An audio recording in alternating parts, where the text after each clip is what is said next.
راډیو د دې ساعت مهم او وروستۍ خبرونه ته نن پنجشنبه د څلوېښت ترویشتمه نیټه ده چې د 2026 کال د فبرورۍ له 12مې نیټې سره سمون لري. روانه خبري ګړۍ درته زه عبدالجلیل احساس وړاندې کوم، خو په پیل کې هم د څو مهمو خبرونو سرچکي.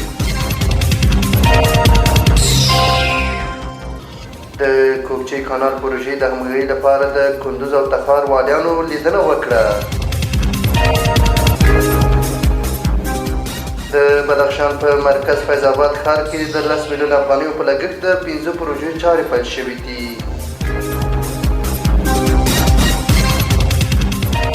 ملا برادر د 845 میګاواټه برېښنایي پروژو د پیل هرکلی وکړ.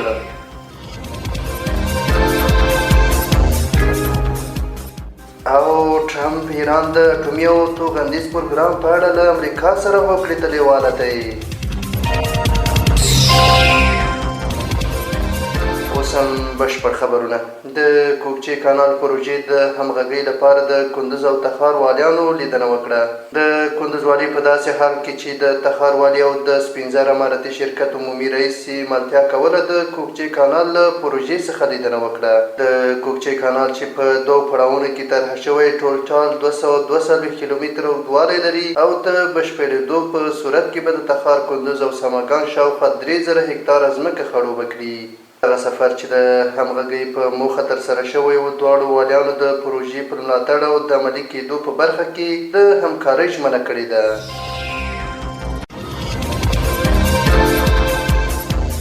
د بدخشان په مرکز فیض آباد ښار کې د 10 میلیونه افغانیو په لګښت د 5 پروژو چارې پیل شوي دي. د یاد ولایت د کلیو بیا رغونې پراختیا ریاست رئیس ملا امان الله ویلي چې د دغه ولایت په مرکز فیض آباد ښار اړوند په 4مه ناحیه کې د UNDP په مالي ملاتړ د 10 میلیونه افغانیو په لګښت د 5 پروژو چارې پیل شوې. نوموړي زیاته کړې چې په دغه پروژو کې 2 استنادي دیوالونو، کانالونو او د یو چکډیم جوړول شامل دي چې چارې به د 4 میاشتو په موده کې بشپړې او ګټې اخیستنې ته وسپارل شي.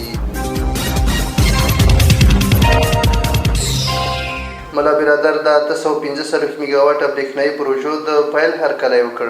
د ریاست الوزرا اقتصادي مرستیال ملا عبدالغني برادر د ایزي ګروپ له عمومي رئیس میرویس عزیزي او د هغه له تخنیکي ټیم سره کتلي دي. په دې کتنه کې ملا برادر د 845 میګاواټه په ظرفیت د برېښنا تولید د 5 مهمو پروژو د عملي چارو د پیل هرکلی کړی. نوموړي د دغه پروژې د کاري فرصتونو د رامنځته کولو او اقتصادي ودې لپاره مهم بللي دي.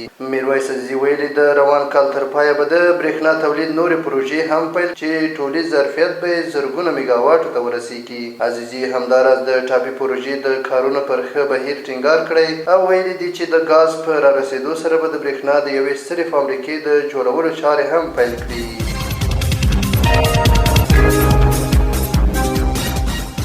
او وروستی خبر دا چې ټرمپ ایران د اټومي او توغندیز پروګرام په اړه له امریکا سره هوکړې ته لیواله دی. د امریکا ولسمشر ډونالډ ټرمپ وایي چې ایران لیواله دی د خپل او توغندیز پروګرام په اړه له واشنګټن سره هوکړې ته ورسیږي. ټرمپ له فاکس بزنس شبکې سره په مرکه کې ویلي چې د امریکا یو ستره سمندري بیړۍ د ایران په لور روانه ده. نوموړي زیاته کړه زه فکر کوم هغه غواړي هوکړې ته ورسیږي او که دا کار ونه کړي احمقان به وي.